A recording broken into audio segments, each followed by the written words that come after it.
अगर किसी भी सी प्रोग्राम में हमें इनपुट लेना हो, और सपोज मेरा एक प्रोग्राम है मेन, और मैंने यहाँ दो वेरिएबल डिफाइन किया हुआ है, इंट ए कॉमा बी। अब ए और बी में मुझे वैल्यूज चाहिए। क्यों? क्योंकि मुझे सपोज इन दोनों का एडिशन फाइंड करना है। तो मैं सपोज एक और वेरिएबल डिक्लेयर कर लेता हूँ यहाँ, right, A B and C. और सपोज मुझे इनका एडिशन फाइंड करना है, C equal to A plus B, और मुझे सी की वैल्यू को प्रिंट करना है। तो प्रिंट करना हम जान गए हैं, मुझे एक वेरिएबल को प्रिंट करना है। तो मैं विथ मैसेज भी टाइप प्रिंट कर सकता हूँ। मैं लिखूंगा value of C equal to percentage D, और यहाँ मैं सी को लिख दूंगा। ये दो पार्ट में है, राइट साइड में वेरिएबल और लेफ्ट साइड में हमने मैसेज को डाल दिया, राइट। तो this way we can print C. But सवाल है कि ए और बी में वैल्यूज आएंगे कैसे। तो एक तरीका तो बहुत सिंपल है, वे वन, जिसमें मैं ए में यहीं पर 5 और बी में 6 ले सकता हूँ। तो this is a simple way. But मुझे ये वैल्यूज जो मैं फिक्स कर रहा हूँ ना, ये एक कोडर वैल्यू को फिक्स कर रहा है, प्रोग्रामर कर रहा है। लेकिन मुझे ना ये डायनेमिक चाहिए, मतलब यूजर से रन टाइम में चाहिए। जब मैं प्रोग्राम को एग्जीक्यूट कर रहा हूँ उस समय मुझे यूजर से ये वैल्यूज लेनी है, ताकि जो भी यूजर दो वैल्यू दे, मैं उसको उस दो वैल्यू को ऐड करके उसे रिजल्ट दे सकूँ। तो ये तरीका अभी मेरे हिसाब से नहीं चाहिए। मुझे एक डायनेमिक तरीका चाहिए जिसको मैं यूज़ कर सकता हूँ। तो इसके लिए जो फीचर यूज होता है उसके बारे में सीखते हैं, फिर वापस से हम यहाँ आएंगे और उसे एम्बेड करेंगे। तो जिस तरह प्रिंट स्टेटमेंट था उसी तरह हमारे पास स्कैन स्टेटमेंट होता है।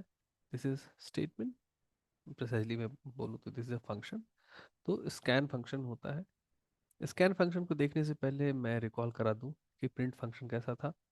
तो प्रिंट फंक्शन में जब एक अ, एक प्रिंट का पार्ट था जिसमें हम मैसेज रखते थे, suppose value of A equal to, suppose ऐसा रखते थे।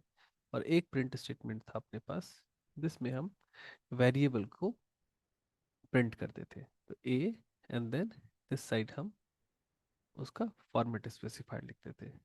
मैं रिकॉल करा दूँ, परसेंटेज डी हम यूज़ करते हैं इंटीजर वेरिएबल के लिए, और परसेंटेज सी यूज़ करते हैं कैरेक्टर वेरिएबल के लिए, और परसेंटेज एफ यूज़ करते हैं फ्लोट टाइप के वेरिएबल के लिए।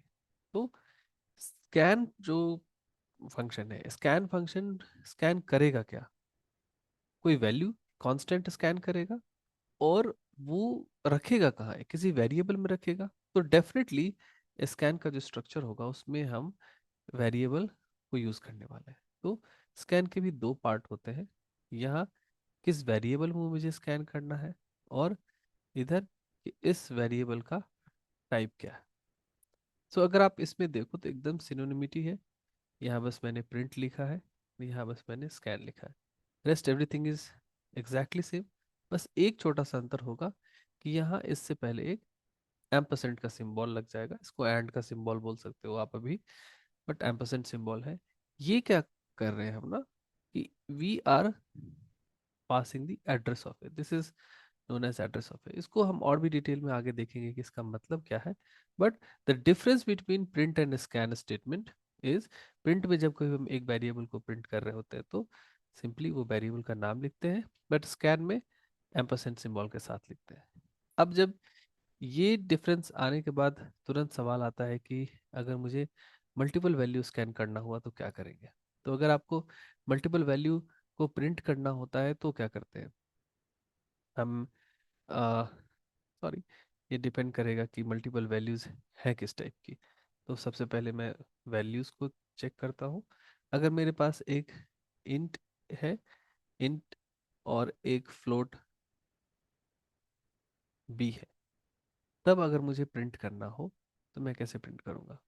I will write print F, और पहला वैल्यू जो भी हो, मुझे ए फिर बी प्रिंट करना है। अगर तो ए का फॉर्मेट स्पेसिफायर यानी इंट परसेंटेज डी, और फिर बी का फॉर्मेट स्पेसिफायर परसेंटेज एफ लिखूंगा। अगर इसी को मुझे पहले बी और फिर ए को प्रिंट करना होता तो मैं पहले बी को लिखता फिर ए को लिखता। इस केस में मुझे पहले बी के फॉर्मेट स्पेसिफायर को लिखना पड़ता एफ, और फिर ए के फॉर्मेट स्पेसिफायर को लिखना पड़ता। क्यों? क्योंकि ए इंटीजर टाइप का है और इंटीजर के लिए हम लोग परसेंटेज डी लिखते हैं, तो ए बाद में है इसलिए इसको बाद में लिखा मैंने। इसी तरह अगर मुझे ए और बी इन दोनों को स्कैन करना होता तो मैं स्कैन फंक्शन लिखता, स्कैन एफ, और स्कैन फंक्शन में मैं दोनों ही वेरिएबल को स्कैन कर सकता हूँ एक ही साथ, इसमें कोई प्रॉब्लम नहीं है। मैं एम्परसेंट ए और एम्परसेंट बी लिखना है, and left hand side will be exactly same as in print statement, right. अगर मुझे ऊपर वाले स्टेटमेंट की तरह दोनों का ऑर्डर डिफरेंट चाहिए, यानी पहले मैं बी को स्कैन करना चाह रहा हूँ फिर ए को स्कैन करना चाह रहा हूँ, तो मुझे ऑब्वियसली पहले बी का फॉर्मेट स्पेसिफायर देना पड़ेगा फिर ए के फॉर्मेट स्पेसिफायर का यूज करना पड़ेगा। So this is the way we can scan a multiple variable in a single scan statement, and this is the way in which we can scan single variable using a scan statement। तो वापस से अपने problem पे हम जाते हैं और हमें यहाँ क्या करना है, ए और बी को स्कैन करना है। तो ए और बी को स्कैन करने से पहले मैं यूजर को बोलूँगा printf, right, enter the value of, enter the value of a, right.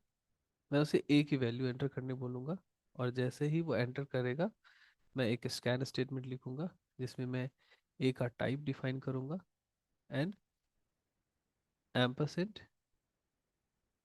Finish कर देते हैं, and then we can write ampersand A, right. और अगर मुझे बी के लिए करना है तो I can again write printf, enter the value of B, right, and scan B का फॉर्मेट स्पेसिफायर, यहाँ बी इंटीजर टाइप का है, एम्परसेंट, सॉरी, बी। सो तो ये स्टेटमेंट एक मैसेज डिस्प्ले करेगा, ये स्टेटमेंट वैल्यूज जो मिलेंगी उसको ए में रख देगा। तो इसको अगर अभी मैं एक मेमोरी के वे में देखूं तो ये कुछ ऐसा बिहेव करेगा। जब भी ए बी सी बना तो 3 स्पेस क्रिएट हो गए, ए बी सी, और कंप्यूटर के मेमोरी में ना इनको एक एड्रेस मिल गया हर एक लोकेशन को। सपोज ये इनके अपने रेस्पेक्टिव एड्रेस थे, राइट। अभी द मोमेंट ये मैसेज आया और यूजर ने, ये मैसेज स्क्रीन पे प्रिंट हुआ और यूजर ने एंटर किया 5, तो 5 एंटर करते ही स्कैन स्टेटमेंट क्या करेगा, ए में ए का जो एड्रेस है वहाँ 5 रख देगा। तो ए का एड्रेस इज 1010, यहाँ 5 रख देगा। एक्चुअली ए हमारे लिए कन्वीनियंट नेम है जो हम यूज कर रहे हैं। कंप्यूटर ऑलवेज इसके लिए एक बड़ा ही कॉम्प्लेक्स सा नंबर यूज करता है, जो बाइनरी नंबर होता है बहुत बड़ा, तो वो वहाँ जाकर उसे सेव करेगा। सिमिलरली जब ये स्टेटमेंट होगा तो यूजर को दिखेगा स्क्रीन पर कि बी की वैल्यू को एंटर करना है, और ये स्टेटमेंट एग्जीक्यूट होते ही जो भी वी की वैल्यू यूजर ने स्क्रीन पर एंटर किया हुआ होगा उसको स्कैन बी के एड्रेस पर जाकर रख देगा। तो इट विल